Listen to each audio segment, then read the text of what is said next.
Good afternoon, everybody. Welcome back to another episode of the Industrial Real Estate Show. I am very pleased to be joined by a member of the Industrial Insiders Group and a supply chain expert who also happens to be an investor. So we're going to talk about all sorts of things related to supply chain and investing, and more importantly, just going to focus on things that David feels should be on your radar in 2025. So important trends and topics to follow. But with that, David, great to see you. Thanks very much for joining me for the interview. Yeah, thanks for having me, Chad. Appreciate it. Well, let's start with your background. I think everybody on this call will know who you are, but if you could just provide some background on yourself, that'd be great. Yep. So I entered the world of supply chain about 12 years ago.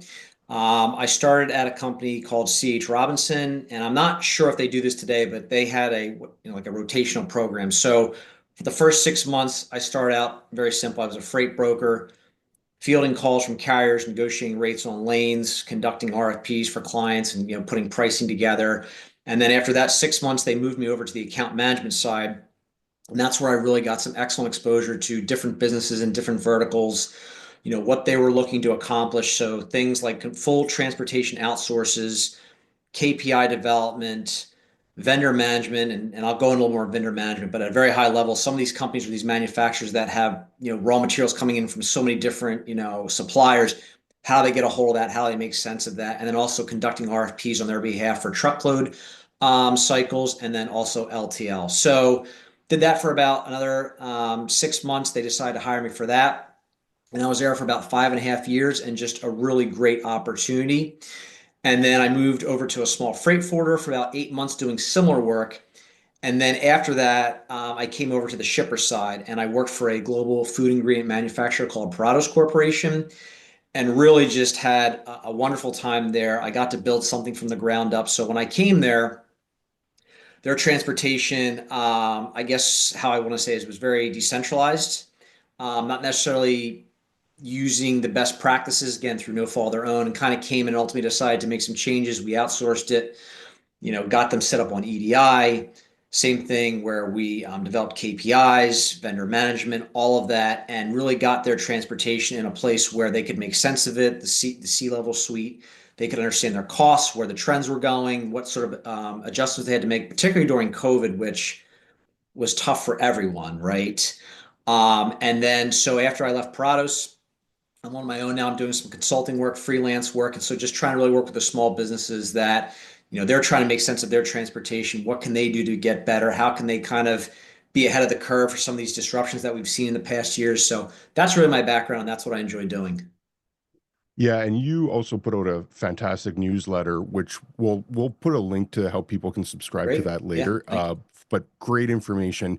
And one thing that I'd always stress is that there is a huge overlap between industrial real estate and supply chain management, and not everybody will make that connection because it seems like two distinct industries, but they're Yeah. hand in glove. You can't have the warehousing and logistics industry without supply chain management, and vice versa. So Yeah. I think what your expertise in is essential for everybody in this space. No matter if you're a broker, an investor, developer, even just somebody affiliated with the industry, like an accountant or a lawyer that helps clients out. I think having an understanding of supply chain issues is Yeah. imperative for the industrial real estate side too. So with that, oh, sorry, go ahead. No, go I ahead. didn't Do you hear have the what thought. you're going to say? No, go ahead. I was going to move on, but if you Now, have something to add. all I was going to say is, I mean, it's been interesting, right? If you think back to when COVID happened, right? All of a sudden you saw this demand, okay? And in the supply chain, we call that the bullwhip effect, where you have this sudden demand downstream Mhm. in the supply chain, where now it causes an effect upstream with all the suppliers trying to get the raw materials out. So you saw this demand, right, where consumers started coming back online, the economy started opening up, right? And now there was not enough warehouse space to put all this. So you had all this development, and you've talked about it in your podcast, Chad, where now all of a sudden you have all these warehouses that have finally come online, right, before COVID, and they're sitting empty. And these, I'm talking large warehouses, right? So Mhm. everyone's kind of waiting to see when this recovery is going to occur. And we've been in a freight recession now for about 2 years. If you go on and you listen, and I'll sit on some of the publicly traded trucking companies' earnings calls, and the message from the CEOs is all the same. Like it's been a very challenging freight environment. And so how that affects industrial, right, is when the manufacturers aren't producing as much product, not as much products moving through the network, and it's going on trucks. So now you have these 3PLs or these warehouses where clients are saying, I need less warehouse space. They're moving out of these warehouses altogether. And so now you have all this vacancy, and you've seen Prologis have come out their reports where vacancies are up. I mean, in the grand scheme of things, 5% is not horrible, but at some point that's going to come back down when the economy starts to kick up, production starts, and then those warehouses are going to get filled up again. Yeah, that's a great point, and I think that alludes to the connection between the two, is that Yeah. they move together. So yeah, I think that there's a lot of things that we can explore with this. So the first thing that I think is interesting were the tariffs that President Uh, Trump proposed. 25% for Canada and Mexico, 10% for China. Let's put the China one aside for a bit, and the on the Canada Mexico ones, he proposed it, and I believe it was on a Friday, and then he was going to have it going on this past Tuesday, yeah, and it never even hit that. It was yeah. pulled back with both Mexico and Canada. What is that just from your perspective? That's a negotiating posturing of President Trump. I think that's just how he negotiates in general. But what did you hear when he was putting those tariffs in place and he was preparing to proceed with them? What was your reaction? What were you hearing about that? So I think really his overall goal is he wants to bring manufacturing back to the United States. And I think, you've heard certain companies now where they're talking about, you maybe heard the term nearshoring, right? Where bringing manufacturing back, but opening up operations in Mexico, okay? But I think the challenge that you're seeing with manufacturing is if you just go on and one of the guys I follow on LinkedIn, his name's Jason Miller. He puts a lot of great content out there. But if you look at manufacturing numbers, it's just kind of been in the doldrums, right? It's just kind of been stuck. So, and when you factor in the labor costs, right? And I don't know, for example, like what are average labor rates in Mexico versus China? So, like, how's that going to come into play? What's the cost of real estate in China versus Mexico? So, I think he's trying to, right, he talked about his policy as America first, right? So, what he's trying to do is he's trying to bring those jobs back to the US when the reality is manufacturing employment just has been it really hasn't been there for a long time. I mean, back in the 70s and 80s when they started pushing all those jobs were lost, they've never really come back. So I think what he's trying to do is trying to have more of a presence here in the United States, trying to ratchet it up because, he wants America to be, leading in manufacturing versus these other countries. Yeah, and it's a fair goal. I think that that's incumbent on any leader, is to put your country's interests first, and I think that that's a good goal for any president to have. What he went up against, though, was a very cynical outlook from investors and manufacturers, Yeah. and the stock market as a whole, which on the Monday it dropped pretty big right at the beginning, and I think that forced him to have to walk it back a bit because the economies are so interconnected that you Yeah. can't just apply a tariff and expect things to go your plan. What I want to get your thoughts on this. So I put out a poll and I said, President Trump is about to put these tariffs in place. How long will they last? And the options I gave were 1 week, 1 month, 1 year, or indefinitely / we're entering a prolonged trade war. And overwhelmingly, most people said indefinitely. And then it turned out to not even last a day. And I didn't even put a day as an option on the poll. Where do you think? What using your crystal ball and your outlook? Is this going to be a year of tariff talk, or was that just setting the stage for trying to negotiate better trade deals? I think it depends. If this was his first term, you might have looked at it longer because, again, you have to be careful if you're trying for reelection. You don't want to upset the apple cart. I mean, politicians, right? They have to walk that fine line. So, I think he's trying to show these countries that he's serious. But the one thing he's got to be careful of is inflation is still not where the Fed wants it to be. It's still above that 2%, right? So if he implements these tariffs, right, it's really just a tax. What are these companies going to do? They're just going to pass it on to the consumer. Eventually, we're going to be the ones to pay for that. So does he want to really inflict pain on the American people because things are already expensive as it is? So I think this is more of like a posturing to try and get them to come to the table and get serious about some of these things versus, I mean, I just can't see this going on for months because I don't think the American people would have the stomach for that.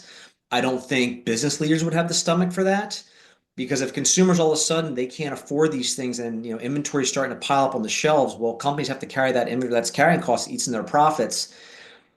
I understand the idea and most people do, but the reality of trying to keep that screw turned to these trading partners, I just don't know how that's going to work because it also hurt the trucking companies and the supply chain advisors and things like that that consult these companies. Like, what are you going to do? So I think this is more of a let's get them to the table. Let's get them to concede to what I want. So, like for example, Mexico, he wants the fentanyl to stop coming across the border, the migration coming across the border. So, getting those concessions, I think, is really just that leverage he's pulling to see if they'll be serious because they rely on our economy. Like they need us to buy those goods, otherwise they're going to go into a recession or a depression.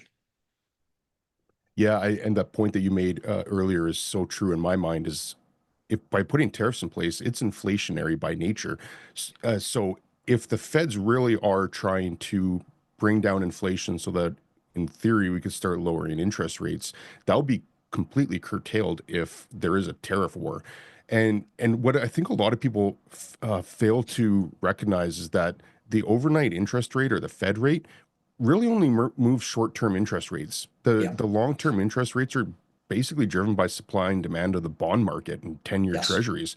So if Yes. if those don't move, then inflation is almost going to be independent of that. So I think that's a huge part of it. I hope that this isn't going to be a year of tariff wars and something we have to talk about all the time. And I hope that they can just go on to solving other problems because there's a lot of other problems too. One thing that I wanted to get your thoughts on were just global trade in general right now. So the Panama Canal was backed up. There were droughts, and I mean, there's this different storylines with the Panama Canal in general. But what's your sense right now on the global trade market and the health of that? I think it's tough because we're so dependent on these other, countries and economies to, for our goods. So as Americans, right, we want cheap products. Well, you're going to have those products come from companies like China, okay, or countries like China, excuse me. So I think it's one of those things where all these geopolitical conflicts now are having, so like the Ukraine-Russia war, right? Most people might not know, but Ukraine is a major exporter of grain. So when they can't export that product out there, and now they have to go to other suppliers, that's going to push the cost of grain up, right? If they're going to put sanctions on Russia for oil, that's going to push oil up in other areas. So I think we're so dependent now on these other companies to bring products in. I mean, we're in a trade deficit as the United States. We bring in more products than we ship out. So it really kind of becomes where I know they don't want to interfere with other countries, conflicts, but at the same time, you almost need those other countries to behave themselves and act in a way so that way we can continue to have these goods and the supply of product is continuous because if that gets upset and we have to start going to other parts or other countries or trading partners, it just pushes up and it goes right back to the inflation discussion. So I think it's impossible to solve all these other countries' problems. I mean, if you look over in Israel and Gaza, right, they've been fighting for years. This has been going on for years. So I just don't think you're going to flip a switch and have these conflicts stop. I think they're going to go on for a period of time. They're going to continue to have to try and negotiate and just kind of keep working. But global trade is something that it's not going away anytime soon. Even if we do bring in some of the nearshoring, these companies move there, they still might have to get suppliers from other parts of the world to bring that product in to manufacture it. So we're going to depend on them one way or another. Hmm. Speaking of critical commodities, what's going on with the price of eggs? What's driving that? So it's funny. My wife said to me, she goes, "You better stop eating all the eggs." The last I've read, I know they're talking about bird flu. I've seen reports of that causing that. So they're having to kind of euthanize chickens and hens and things like that. So that's kind of a problem they're concerned about. But I mean, I'm not enough of a health expert to know what causes the bird flu, and then they have to kind of euthanize these chickens, like I said. So I think it's one of those areas where it's supply and demand. If they start reducing the supply of chickens because this bird flu is taking off, like it's just going to keep pushing the price of eggs up. So I guess I would tell people go buy egg whites or buy something else. Like it's just I, I would play it back to Chad. There's been so much disruption, so many challenges, particularly on commodities, but you just saw the forest or the wildfires, excuse me, in California. That was a big challenge, and that affects supply chains. Several years ago, when the Suez Canal got stuck with that mega ship, right, that backed up other ships. So I think companies now really have to start to understand. You have hurricanes right down the southeast of the U.S. where these come through.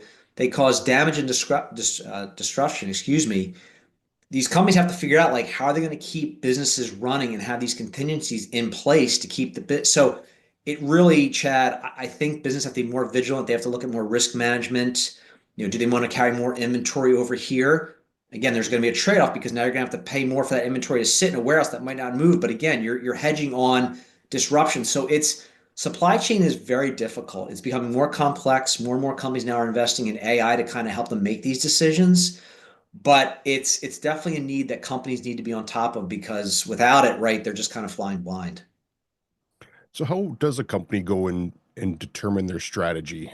Because there's the full spectrum. You're going to have a company like FedEx or a big 3PL that will have locations strategically throughout the world. And then you might have another company that only services a region of the US, or perhaps it's even just one city. How does a company try to incorporate all this supply chain information into the needs that they'd have for how much warehouse space that they have? Or is it one of those things that you need to be reactionary as opposed to trying to be proactive? I think it's a combination of both. So if you think about companies, so I'm talking manufacturers and distributors, I'll talk about them first, Chad, right? So you have inventory strategies. And when you think about an inventory strategy, you might have a just-in-time inventory where that distributor, that manufacturer will only stock enough raw materials to produce and it will only stock enough finished goods to meet customer demand, right? They don't carry any safety stock or buffer stock. So for them, you saw a lot of this before COVID where you had some companies, and when I was at C.H. Robinson, we had this customer, they made industrial boilers and they only wanted just-in-time inventory. Now they paid for it because they would have one man or a supplier ship their parts from Michigan to New York, and we would always have to team a truck overnight to get there for their production line. So they would play the just in time because they didn't want to tie up working capital and have all this excess inventory. After COVID, all these companies that were doing the just in time inventory strategy switched to what I call just in case, where now what they said is, they're still trying to figure out where demand is, the dust selling from COVID. We want to have a little bit of extra stock for raw materials so we can meet demand. We want to have a little bit of extra safety stock of our top items so that way we can meet customer demand for the final mile. So manufacturers have really kind of looked at that in terms of inventory, like where they want to play. So to your point, preparing, but also trying to be reactionary. So I'll give you an example. January 15th, we almost had a port strike on the East Coast in Gulfport. So in one of my videos on my YouTube channel, I had talked about, I said, hey, business owners, if I were you, I would maybe try and bring in a little excess inventory because if they go on a port strike and your material's stuck at the port or you can't get it in, you might want to have a little bit of extra material to kind of meet that demand for a period of time. I mean, it's going to run out, but it'll give you a little bit more runway. So you have to look at it from an inventory standpoint. From a logistics standpoint, Chad, I'll take some of these LTL carriers. They have terminals and networks all throughout the US, all throughout Canada. What they will do is they'll study certain geographic regions. So in the US, for example, you're going to have your Chicago's, your Dallas, your LA, your Atlanta. Those are all the major freight hubs in the United States. They're going to have LTL terminals there and in a presence.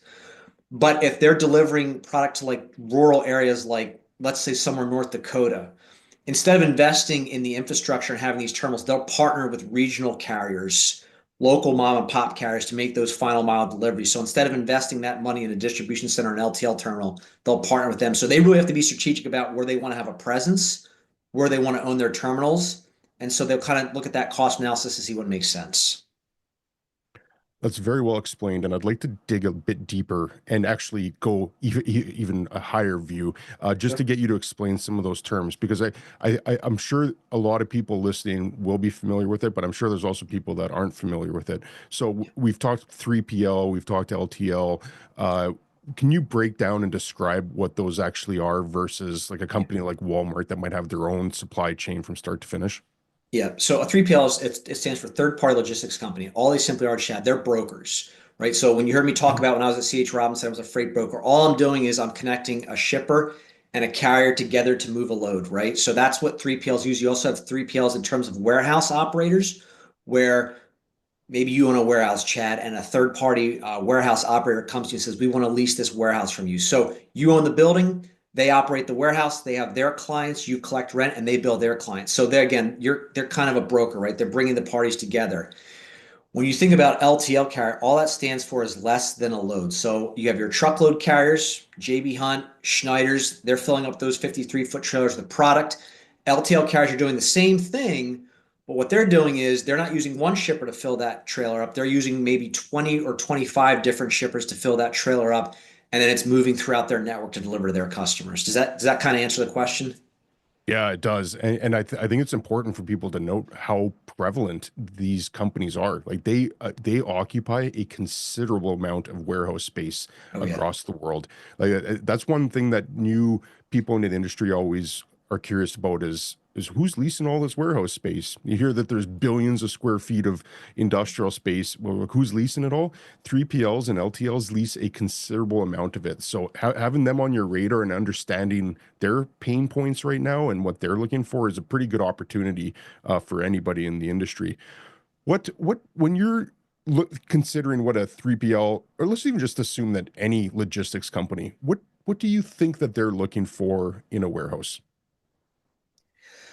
So really, for a lot of these companies, I would say they want to have easy access, like pallets in, pallets out. They don't want to be like a manufacturing plant where you might have to go through a maze to get to racking or things like that. They want, when I say an open floor plan, Chad, like it's open, but you have racking going up as high as you can, because again, the more pallets you can put in that warehouse, right, you can spread your cost across more units. So for a 3PL, it's a warehouse that's open, it's got the racking, it has dock doors on either side, right? So you can kind of have one side, and I'm just, assuming, right, it's pallets in coming in where you have inbound. The other side of the warehouse is outbound, so they kind of can do that. They have it set up where maybe those operators understand and know what items are the top items. So, we talk about product segmentation and supply chain, where you set up your warehouse where you have your A products as close to the door as you can, the top sellers. Maybe your B are a little bit closer, than your C products are all the way in the back because they're not moving as much. So you kind of want to have your 3PL structure and set up that way. Um, I would say you obviously want to have, the bigger the distribution center, the better, because again, the more product you can put in there. You want to have large truck yards where you can just park a bunch of trailers. You could have yard jockeys where they just are able to move them around. They have easy access. I think now you also have 3PLs that want to have the latest state of the art buildings where you have LED lights, you have the top of the line sprinkler systems. Um, I think one of the podcasts you were talking about, you had an expert on there where he talked about being able, the floors able to hold like the weight of the rack. So certain types of flooring. So really just up to date, modernized warehouses that can really accommodate what they're looking to do. Yeah, great explanation. I'm going to throw this out as well, is that I think it'd be awesome to do a tour of a large warehouse operator and actually get a breakdown from them on how the goods flow and how the pallets in, pallets out, how the whole Yep. process works. So if anyone's listening and you work for a company or you're in a position where you could do a tour, I think that'd make for a fascinating video, and I'd invite David along for that. And who knows, maybe we could even turn that into a bit of an event where whoever wants to come could come, and we could turn it into a warehouse tour and maybe a dinner or something. So let's keep that on the radar, Wyatt. I think that'd be a very cool idea to do this year. Great explanation, David. I think if we were to put that together with an actual walkthrough video, I think that'd be awesome. And I agree with your last point. It is a very complex topic. So I'll take two commodities, right, that the consumer doesn't have a lot of control over, right? You talk about energy and food, right? They always strip them out of the consumer price index, where they talk about less food and energy. Well, to your point, yeah, no one's going to spend $10,000 on eggs, but if the price goes up, some people are going to be able to absorb it, some people maybe not. If you transition over to just say, natural gas or oil, people aren't not going to heat their homes. Like they're going to have to take that price increase. I mean, they could not, and then they could have their pipes burst and things like that. But I think it's just one of those things where, as the companies that buy these goods or these commodities, right, and they move them through their network, okay, they have to pass those costs on somehow. I'm not debating that. Some people might look for other alternatives, but when it comes to energy, I don't know where else you're going to go for natural gas or oil to heat your home. In terms of food, yeah, you could look at other alternatives and see what options there are. There's no question about it.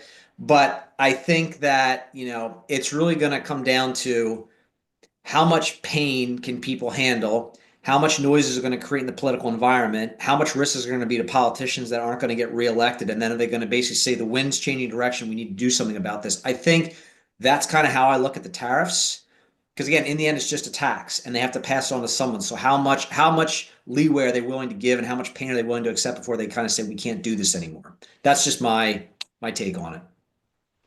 Yeah, I studied economics in university, so I've studied it academically, and I've also just been in the business long enough now that I've seen a lot of it in practice. And the one thing that I've taken away from it is that a lot of economic theory is based on it occurring in a vacuum. And I've just realized that economics is so much more infinitely complex than Yeah, being able to look at something in a closed loop system. So you could go and put a tariff on, and to Hass's point, someone just wouldn't buy eggs or they just wouldn't buy whatever it was if it was a nice to have. But as you mentioned, David, there's the need to have.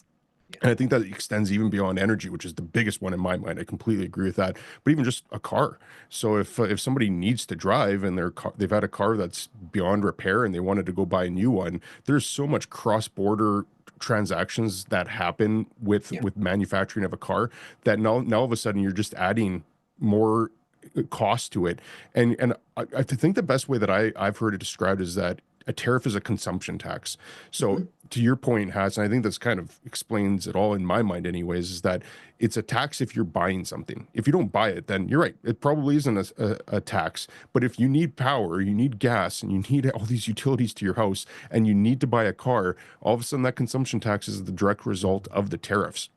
Yeah, So I think going back to our original, what we said at the beginning is that uh, trade makes prices cheaper. And the more trade that you have and the more partners you have and the more secure partners you have, assuming that everything goes according to plan with no yeah, disruptions, yeah. then it does make it cheaper. But it's very complex. And I just really hope that this 2025 isn't a year of tariff talk, because that's nobody knows. That's the other thing that I would say is nobody has a clue what tariffs would actually do, because we don't know how long they would last. We don't know what retaliatory measures the other country takes, and then do you enter into a trade war? Nobody has an answer on it, and nothing good comes out of it in my mind. I would say too, Chad, I think the economy is also fragile in the state, right? When you look at ISM index, right, Institute for Supply Chain Management, where they look at manufacturing output, I think 1 month in 2024 where it broke over 50. So it's been in contraction for the whole year of 2024. So can the economy really handle that? Can they handle these tariffs? Can they handle these price increases? I mean, just look at the inflation, what we talked about a few weeks ago, Chad. Just look at what property taxes are on industrial buildings and insurance costs have gone up in the past few years. I mean, they're passing these costs on. The consumers are paying it, but it's squeezing people, and I just don't know how long they can really handle this. And again, with insurances, I get it. They're trying to reduce their risk. They're pulling out of these areas where like for example, California State Farm was leaving, or they weren't writing new policies out in California because they were taking all these losses. So I don't have all the answers, but these are things that again are affecting people's pocketbooks. They're trying to, figure out how do we handle this. So I don't know what the answer, but 2025, I think is going to be, it's probably another year of uncertainty. I think everyone's waiting to see, is manufacturing going to come back? Are they going to start to, go into expansion? Interest, like I said, inflation is still high. The Fed might not cut rates again this year. I mean, they made three cuts in 2024, but I think everyone's just kind of on the sideline because inflation's still high. So I think it's still the wait and see approach. Yeah, I think a lot of people were hoping that this year would be a bounce back year. That was the whole mantra, was survive till 25. Well, we're here and it doesn't seem like a whole lot has changed, even though there's a new administration and new president. It doesn't seem like a whole lot has actually changed right now, because for real estate anyways, the driving factor is going to be interest rates. And if we have high inflation, it's hard to have both. It's hard to say we want to get inflation down without some correspondence in the rates. So I think it's still going to be a tricky year. Yeah. What else are you seeing? What else is going to be? Haas says it's now persist in 26. I like it. That's a good one. What else are you seeing? The proverbial headwinds and tailwinds that people always talk about. What are you seeing that's on your radar that people should be watching this year? So in the beginning of the year, it was still the port strikes because that was a big concern for companies. That seems to have looked to been averted, Chad. So I think we can kind of cross that off the list. But still, a 60% increase in labor wages, like where's that cost going to go, right? So that was something. I think the tariffs, that's still something. I think you still have unsettlement in the Middle East. Like, how's that going to affect oil? Because trucking companies, for example, they buy a lot of diesel gasoline. Like, how's that going to affect their operating margins? Um, you still have the Ukraine-Russia war going on. I mean, I know it's not on the front page of the newspaper anymore, but again, how's that affecting the price of grain? Um, I think, I think supply chains really just need to kind of think about these disruptions. Once you get into June, Chad, you get into hurricane season. How's that going to affect the Southeast? The wildfires that occurred out in California. I mean, that was a one-off. That was a terrible situation, but it's not uncommon for California to have wildfires. How's that going to affect that state's economy? We're in the first quarter, right? So we have a lot of snowstorms that come across the U.S. up in Canada. How's that going to affect supply chains? Railroads, trucking companies getting product to the shelves on time. Um, I think a lot of, and again, I'll go back to some of these calls I've sat on for these publicly traded trucking companies. They're faced with rates are starting to creep up, which is good, but the volume is still suppressed. So that's eating into their revenue, that's eating into their profits. It's just, I think the big driver really is, Chad, is what is going to happen with the economy. Are we going to kind of get out of this rut and are we going to start to see demand come back where now you have economic expansion, now you have growth and those types of things? I mean, that to me is the big areas that I think companies should be looking at and trying to figure out what do we need to do to prepare for this. Yeah, you mentioned the manufacturing and reshoring angle a little bit while ago, and Yeah. what I found really interesting with that is that it's been mostly high tech jobs that have come to the U.S. As a result of the CHIPS Act and the Inflation Yep. Reduction Act. Billions of dollars have been given to companies to incentivize them to produce semiconductors and gigafactories and battery technology. It's primarily been that high level jobs. On the manufacturing side, the more traditional side, like you said, it's been stagnant. It started decrease in the early 80s and it's never Yeah. really come back. What drives the return? Is it automation? Because labor is always going to be the biggest component in making a t-shirt or something. So Yeah. is it automation that'll drive those jobs back? Or does the government say we'll subsidize t-shirt making and all this other traditional manufacturing so that it's more lucrative for you to bring jobs back? What is the catalyst that would actually bring traditional manufacturing back? I think automation is a big piece now, Chad. I mean, I think you have a lot of these companies now, they are looking to automate. They're using AI to kind of help them make these decisions. I think, when you look at, and again, the cost of real estate, right? How much is it, if you're going to buy a factory or build a distribution center in Mexico versus what you have in China? I mean, you're eliminating transport time on the ocean. So there's a trade-off there. You're reducing your transport costs coming from China into, certain US ports. So you're reducing your network to network costs.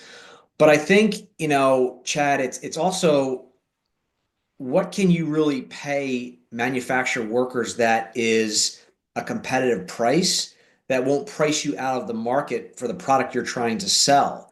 I mean, some of these union jobs, they make a very good living. And they're still able to be competitive and sell their products, right? So, like you look at these auto manufacturers, for example, you were talking about they were getting subsidies to, create electric vehicles and cars. Well, that's gone away now, Chad. I mean, a lot of these Mhm. companies were surviving off the subsidies from the government. And that's how they're making their profits. So now that that's gone, I don't know how those companies can continue to develop and make those types of cars because I know the CEOs, they came down to Capitol Hill and they just said, look, we're not opposed to making these cars, but we're losing money on them and they're not profitable now. So if the government's cutting those subsidies and those credits and all those things, that's getting put on pause. So are you really going to build these manufacturing sites? Are you really going to get the labor you're talking about? I think there's challenges upstream, if you will, before you even get to the labor component. So I don't have the answer. Again, I understand the whole America first, want to bring the jobs back, but I think when you just look at what it costs to be in business, to buy land, to have labor in the US, it's very expensive. Yeah, and it does speak to the challenges of onshoring or reshoring, and that's a buzzword that's been going around for a couple of years now, but it is much more difficult than a lot of people realize. And even with some traditional industries, steel being a good example. So US Steel had an agreement to sell to Nippon Industries, Yep. a Yep. Japan steel maker, and that Hmm. got I believe it was bilaterally blocked. I think both sides of the aisle Yes. were opposed to it, and it was a Biden on his way out basically rejected it and said Yes. that for a number of reasons, national security. What are your thoughts on that? Does that get revived? Who's the ultimate buyer of U.S. steel, or is it do they just keep chugging along and hope things get better? I mean, a lot of our steel is imported from China, right? It's affordable. I mean, it's funny. It's our scrap that we recycle here in the US, gets shipped over to China. They make steel and bring it right back to us. So I mean, you kind of have to stop. And again, I'm not a steel expert by any means. You have to wonder, like, gee, we couldn't recycle our own steel and scrap and make our own steel here in the US. So I mean, steel's a very complex, I don't know enough about it, Chad, but I think to your point, like, it's still going to be consumed. I think there's still going to be a need to build these warehouses because you see the e-commerce growth that's only going to, and I saw some projection, I forget what it was, but just the compounding growth up to 2029, it's in the trillions of dollars. You're going to need to build more warehouses. What's unique about that is, you're going to start going out in these rural areas because a lot of these municipalities, they don't want these warehouses. So now you have to deal with that whole situation. But I think we'll continue to consume steel. More warehouses are going to be built. We're still going to buy it from China unless we can figure out a way to recycle our own scrap and make it here in the US. But I mean, that to me is just, it's a commodity that we're always going to need. Yeah, and from a national security standpoint, if you can't control steel as an output, you're going to be at a significant disadvantage if things ever get bad. So I think having the ability to domestically make and control that is pretty important. And maybe that's where the government should be looking to add some subsidies instead of just going after chips and semiconductors. Maybe they should be looking to subsidize steel production a little bit more and offer some incentives so that we can figure out how to recycle scrap metal and make it domestically as opposed to shipping it overseas, having it refined and then shipped back to us. Like surely there's a more productive and efficient way of doing that. So yeah, another interesting thing to explore Yeah. over the next coming years. On the warehousing side, because you mentioned e-commerce growth is picking up and I everything that I've read is the same. It's showing a very healthy trend line into the future, Yep. which is Yep. going to need to mean more warehouse space. And we have a glut of big box industrial right now, especially in some markets, Dallas and Phoenix being the two major ones, Yep. where there's just a lot of inventory. But interest rates have caused new supply numbers to drop. It's at Mhm. decade lows right now for new inventory coming onto the market. So at some point we might hit that supply demand balance again where we don't have enough inventory into the future, and that could cause some issues. What are you seeing on that side from companies that are trying to forecast what space that they need? And I guess what I'm trying to get at is where is that tipping point where we do start seeing some positive absorption and these large swaths of vacant warehouse starting to get absorbed? I think, for some companies, right, they might want to look at it from the perspective of, am I a warehouse operator? And what I mean by that is maybe they'd be better off to go lease warehouse space or, lease space from a 3PL and have them operate the warehouse and kind of just be more efficient about it. So I think looking at that first and foremost, um, I I would say, Chad, I think, for companies to try and prepare and look at that, and I saw this when I worked on the shipper side, it's getting that forecast from your customers 3, 6, 9, 12 months out, kind of getting an idea of what are they expecting their demand to look like. And again, it's almost like a crystal ball, trying to figure out, when's the economy going to tick back up, and then going back and saying, okay, here's what we're going to need to produce. Here's how many pounds, here's how many pallets that's going to take. How much space do we currently have in our warehouse? Okay, it's an extra 8 million pounds. We don't have the space for this. So we need to go find a warehouse. That 8 million pounds equates to 500 pallets again. I mean, 500,000 pallets, excuse me. We need to go find a place to secure this because this is business we have in our pipeline. So I think that's how businesses would want to strategize and look at it, but they have to make sure that their customers are giving them that forecast. That's something else I talk about in my videos on my YouTube, where it's so important for them to kind of have an idea, because otherwise you're just guessing how much product you're going to need at a given time. So I think that's how companies really should strategize it.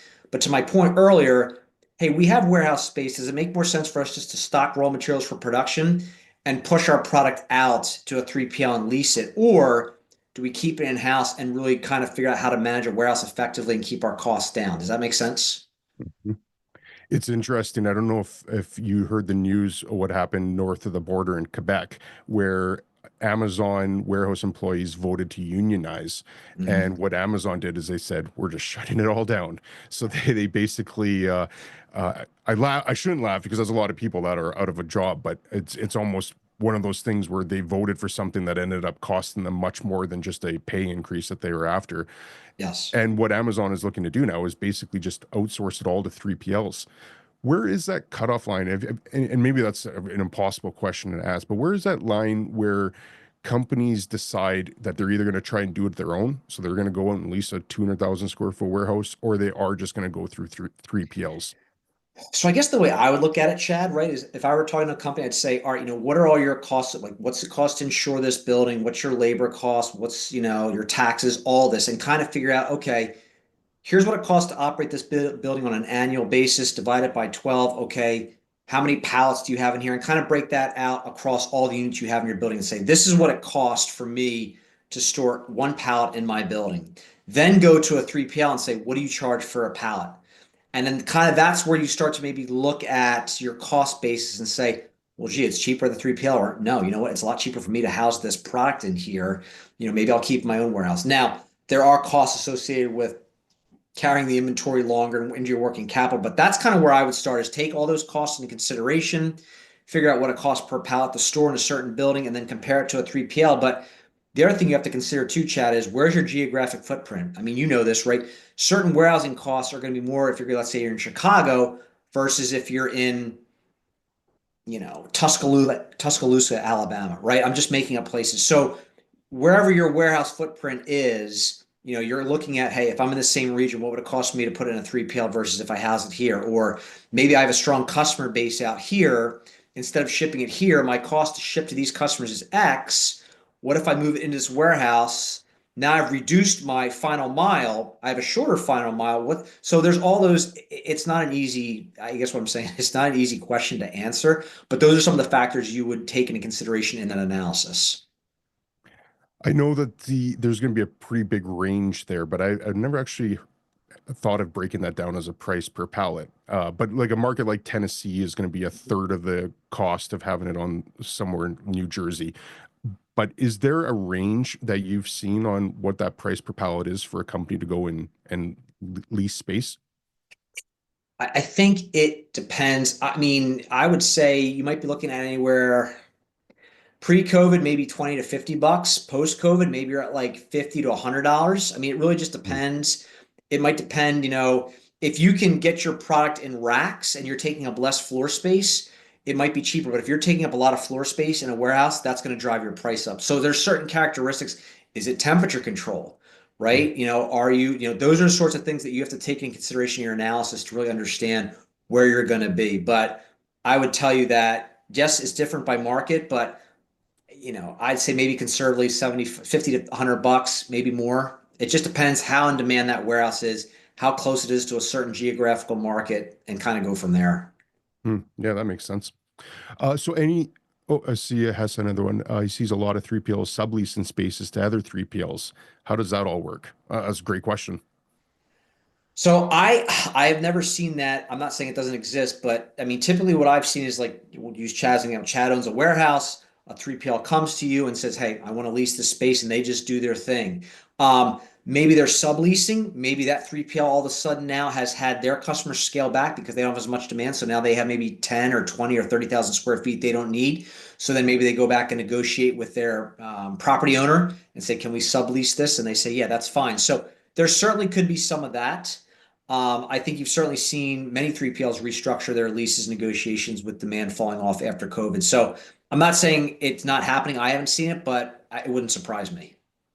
Yeah, I've seen a little bit of it, but it's interesting because there's a couple dynamics at play. One, these 3PLs have to be able to grow and shrink as the market requires, because if they don't have enough inventory or enough warehouse space, they're not servicing their clients that need it. And if they Yep. have too much, they're burning money on space that isn't being optimized. So they Yep. always need to be growing and shrinking. And a lot of times they will have relations with other 3PLs so that if they do have more coming in, they might say, hey, can we lease 20,000 square feet of your space on a short-term basis? So it would be kind of in Yeah. that sublease.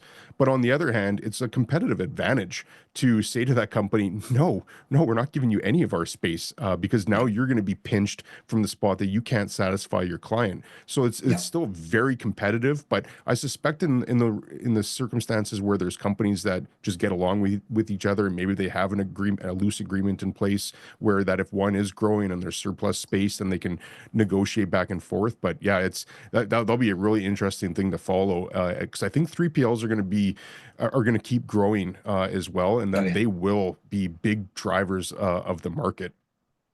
Oh, sorry, go ahead. No, I was going to say, I think even when you look at from a 3PL perspective, from a transportation, right?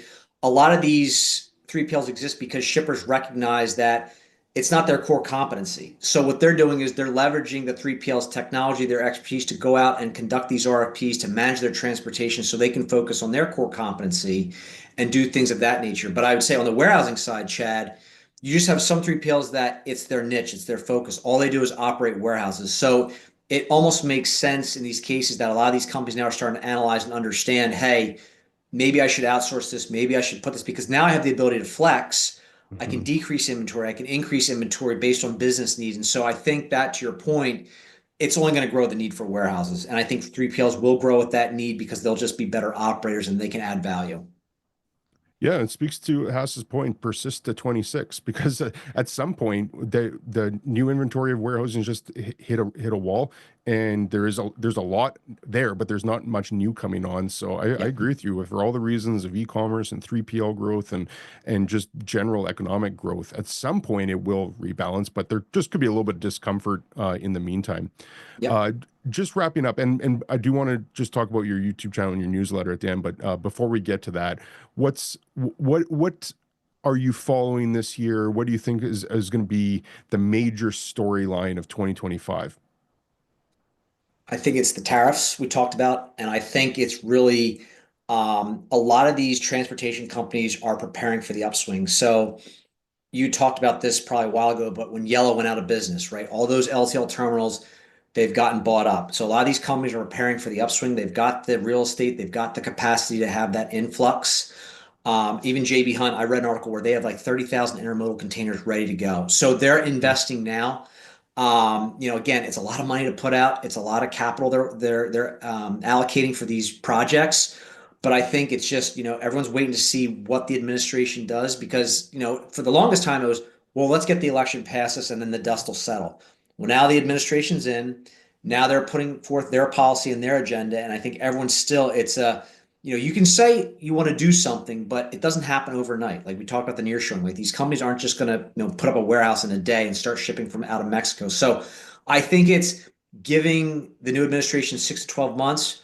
What other types of initiatives are they going to do or want to, put forth, and just kind of be cautious because I think companies are just really kind of trying to wade into the water as slow as they can right now. Yeah, that's a great point. And I've heard that too. I heard so many people in the fall saying, well, we just want to wait to hear what the election results are. Yeah. And then that came in. And then the narrative changed to, well, now we just need to see that he actually gets in peacefully. And now that that's happened, now they're saying, well, now we need to see what actually happens with Yes. their plans. So it does seem to be a bit of kicking the can down the road. But I think 2025 is going to be a very interesting year. And Haas said that reciprocal tariffs allegedly coming next week, which I'm guessing would be from China. So Yeah. maybe I'm just hopelessly naive, but I hope that tariffs aren't the driving storyline of 2025. They very well could be, but I just personally hope that they're not. But let's your newsletter and your YouTube channel. I'll Sure. put links to both of these in the show notes so that people can go and check them out. And Wyatt just put that in the chat as well. But Okay. maybe just give a little bit of overview on that as well. Yeah, so really the YouTube channel kind of just came out because I'm a supply chain nerd. I like talking about it. I like to share my knowledge and expertise. Really just trying to reach out to some of those small business owners that, hey, they're trying to figure out how to make sense of their supply chain, what they can do. So it's really just helpful tips. Try and make my videos maybe 5 to 10 minutes at most. And it's called the Supply Chain Logistics Hub on YouTube. To piggyback off what you said about my newsletter, if people go to my website, it's www.hoffman Supply Chain Advisors. At the bottom, they can sign up for the newsletter. But really, all I try and do, Chad, is so you asked me what I'm looking at, for the year. I really just recap some of the major highlights that I've seen each month and just kind of share. And I try to make it short enough so it's not, burdensome to read, but maybe two or three paragraphs per topic. One of the things we saw, for example, the California Air Resources Board, they rolled back their emission standards because with the new administration in, right, they know that the EPA is not going to necessarily work with them on that. So some of those topics, we kind of go over company earnings every quarter and talk about, some of the things I'm looking at and what the CEOs are talking about. Any disruptions, we talk about the wildfires. And there's two other areas, Chad, I'll look at in the newsletter that I'll post. So there's called the CAS Index, which is a wonderful resource people can look at. And all it really shows is, freight environment, what shipments are doing in terms of if they're up or down on a national basis, expenditures, what kind of money companies are spending on are they up or down? Kind of give an overview of where they see the market as it is and where it's going. There's something called the Logistics Managers Index, which is a really great tool. There's several universities that have collaborated together and they just kind of put out data and they talk about warehouse utilization, warehouse prices, inventory levels, all that good stuff. So that's really what's in my newsletter. And again, they're short blurbs just to kind of give people an idea of what we're following. Yeah, I'm subscribed and it's a fantastic newsletter. So I'd encourage people to check that out. I will also subscribe to your YouTube channels, which because Thanks. Thank like you. you, I'm an industrial real estate nerd, and Yeah. with the overlap that we talked about with supply chain, it's a natural for me to learn more about that. So I'll be subscribing to that and encourage people to subscribe to your newsletter and your YouTube as well. And just wanted to thank you. That was a fantastic chat. Hass and others for joining in and the questions. That was fantastic. But yeah, David, thank you very much for jumping on and sharing your knowledge and expertise. Yeah, thanks for having me, Chad. I've been following you for a while. You put a lot of good content out there. So everyone, if you don't know, follow Chad on YouTube as well. He's got a great website, really good content. And I would agree, there's not many people talking about industrial real estate that I can find. I mean, so just follow him, talk about it, and just keep up the great content. Much appreciated. And I'm sure we'll continue the chat as well. Yeah. So once again, thank you. And thanks everyone for tuning in and hope everyone has a great weekend.